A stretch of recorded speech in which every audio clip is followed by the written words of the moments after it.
Ouais, donc on a été coupé, mais là on continue, c'est pas grave. Et chaque coupure, chaque chose, il faut pas la prendre négativement, il faut pas vouloir contrôler les choses plus qu'à un certain point. On essaye de faire ce qu'on peut, mais après ça reste dans la limite du possible, quoi. Chaque coupure, chaque langage, chaque takala, chose qui va pas toujours bien, ben, c'est toujours pour le bien, mais après il faut s'armer de patience, parce que la patience c'est vraiment la chose la plus importante, je pense en tout cas.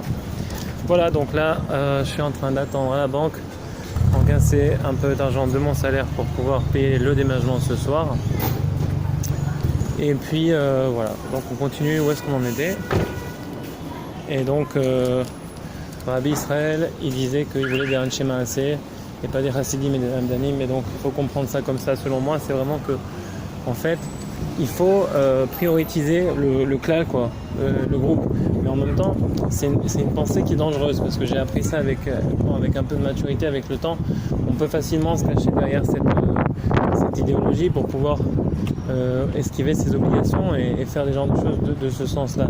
Donc il faut vraiment savoir toujours pondérer chaque chose qu'on étudie, qu'on apprend. Pas rien que la pondérer, et chas v'shalom, surtout pas la modérer, c'est pas ça que je suis en train de dire, parce que ça aussi c'est un terme qui est vraiment médiocre et qui a le pouvoir de tuer les plus belles idées. Donc c'est pas vraiment de modérer, mais plutôt de pondérer. Et quand on arrive à faire ce genre de choses, à pondérer les choses de manière avec la prière et avec la réflexion, on arrive à des beaux résultats généralement. Donc voilà. Alors, Rabbi Israël a dit, je veux des gens qui font un schéma. Alors comment on peut comprendre ça? Moi je comprends la chose de cette manière-là. Que, je vais prendre un exemple, parce que parfois un exemple vaut 1000 mots, vaut 1000 explications. Une fois, il y avait un bonhomme, une personne plutôt, qui travaillait sur l'ordinateur, sur l'internet, et il travaillait pour publier les enseignements de Rabbi Nachman et ses librouim. Et puis, en publiant tout ça, il était un petit peu en train de douter de lui-même, parce que vous savez, et ça je le dis à tout le monde, les journées elles n'ont pas beaucoup d'heures. Et à moins vraiment d'être dans un système qui le permet, qui est très rare, et parfois qui est répandu, mais bon, ça veut dire un système vraiment qui vous permet de le faire. Alors il y a deux systèmes possibles, soit que vous êtes très très très très riche et que plus besoin de travailler de votre vie, ou du moins pour l'instant, ou une année sabbatique ou un truc du genre, ou bien que vous êtes dans une yeshiva à temps plein ou un kollel, mais là encore vous n'avez pas toujours une liberté d'études. Souvent vous étudiez ce qu'on vous dit d'étudier, ou bien le seder dans lequel vous êtes rendu, donc c'est pas toujours aussi libre qu'on pourrait le penser. Voilà, donc pour la plupart des gens qui ont une certaine routine, qui doivent assumer un travail, etc., c'est pas toujours aussi simple qu'on pourrait le penser, et donc à ce moment-là on n'a pas beaucoup de temps. Alors, si déjà une personne dans ce contexte, il arrive à faire un peu de temps pour les écrits de Rabbi Nachman, les diffuser, les propager, que ce soit par internet, et maintenant avec les nouvelles magnifiques technologies qui peuvent être mal ou bien, comme YouTube, WhatsApp, l'internet, en général, l'internet avec toutes les applications qui viennent avec et toutes les choses qui viennent à une vitesse vraiment impressionnante. Bon, grâce à Dieu, si on les utilise bien. Alors toutes ces choses-là, on peut les utiliser. Maintenant, on peut aussi gagner beaucoup de temps grâce à Dieu. Mais il faut savoir que quand on se consacre vers une idée, alors vers une chose qu'on est en train de faire, surtout pour la diffusion des livres de Rabbi Nachman, qui est quelque chose de magnifique, alors ça demande du temps. Alors ce bonhomme-là, pour revenir à mon histoire, il était un petit peu, il doutait, il a dit, écoute, est-ce que je fais bien ce que je fais? Est-ce que je devrais plus consacrer aussi du temps à l'étude personnelle? Quand je dis personnelle, c'est-à-dire étudier avec un livre soi-même, ou bien prier, la hitbout des doutes, la prière personnelle, prier devant un Kadosh Baruch Hu soi-même, et tout ça, et ensuite, et ça n'a pas été dit dans le même contexte, pas dans le même contexte, ça n'a pas été dit dans le même épisode, si on veut dire ça comme ça, mais Rabbi Israël a répondu que, dans un autre épisode, il a répondu à quelqu'un d'autre, voilà, qu'il ne voulait pas des gens qui étudiaient, des gens qui priaient, mais des gens Anshe Maaseh. C'est comme Rabbi Nachman qui a dit à Rosh Hashanah, que vous dormiez, que vous dormiez pas, que vous mangez pas, que vous priez pas. Alors quoi, Rabbi Nachman il a dit de ne pas prier à Rosh Hashanah? C'est sûr que non, mais il voulait dire de ne pas prier avec la concentration qu'on aurait pu avoir ailleurs. Des choses finalement qui se révèlent fausses. Donc de la même manière que Rabbi Nachman il avait dit ça, de la même manière Rabbi Israël quand il a dit je veux pas des chassidim ou des lamdanim, c'est-à-dire je veux pas des gens qui prioritisent genre l'étude, pour les connaissances, ou la prière pour être un grand saint. C'est sûr que chaque personne doit avoir tous les jours, Rabbi Nachman a dit 1 heure par personne, et donc ça on peut pas l'enlever. pas l'enlever. Et en même temps, 1 heure d'étude par personne, c'est aussi important. Et ça aussi, on ne peut pas l'enlever. Mais je dirais une chose.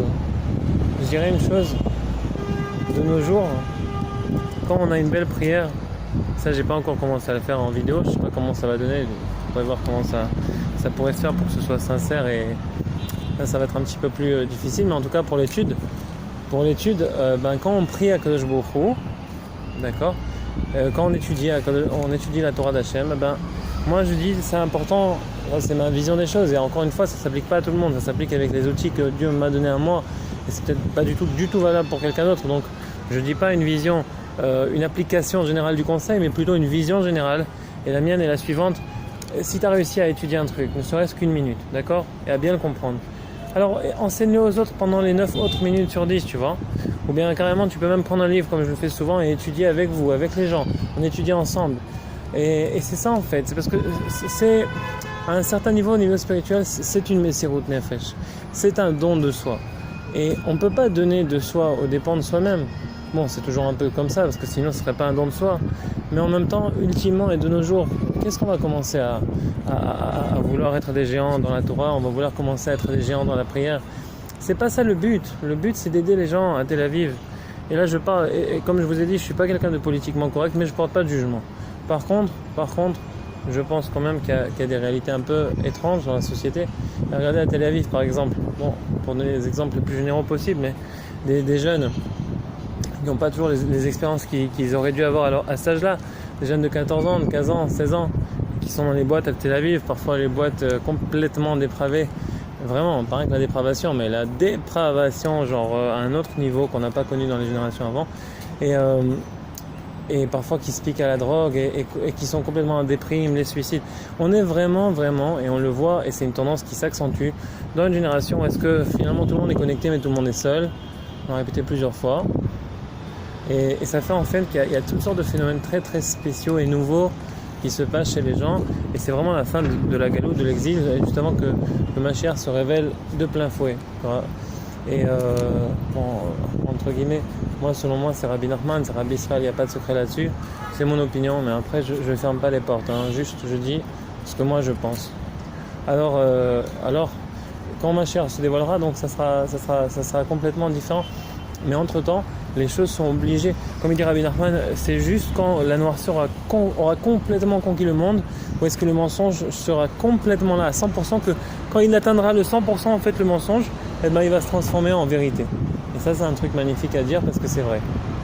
Parce que finalement 2 mois, tu vois, en fait si tu vois ça c'est magistral, parce que c'est comme si tu as 2 lignes, tu vois ici je vais mettre, je sais pas si, non, vous n'allez pas voir, mais en fait 2 lignes droites qui se touchent comme ça.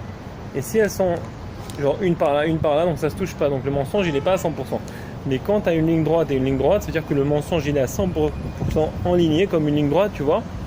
Alors là, le mensonge il peut pas avoir une continuité. Donc en fait, dès que les 2 moins se touchent, ça fait un plus.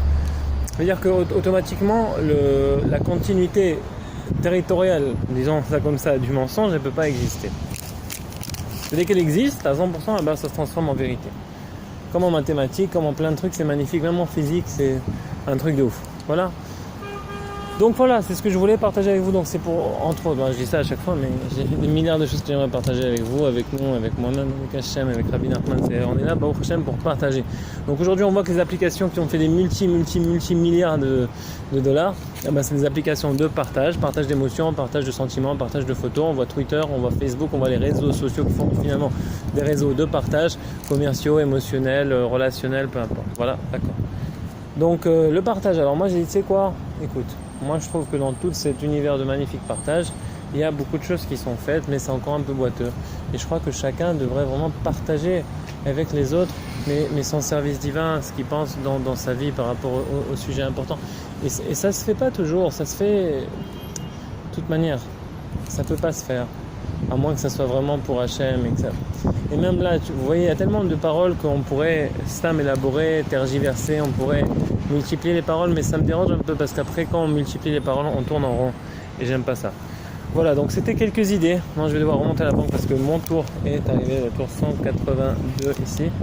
et j'ai pas envie de le rater. Mais bon, en tout cas, on a eu 10 petites minutes de partage, justement. Et j'espère que Hashem qu'on aura de continuer à parler de sujets de ce que Rabbi Israël a dit. Il ne veut pas des Lamdanim ni des Chassidim, il veut des Anshe Maaseh. Bezrat Hashem, on continuera à développer cette idée dans la prochaine vidéo. Bezrat Hashem, ils sont Rabbi Nahana,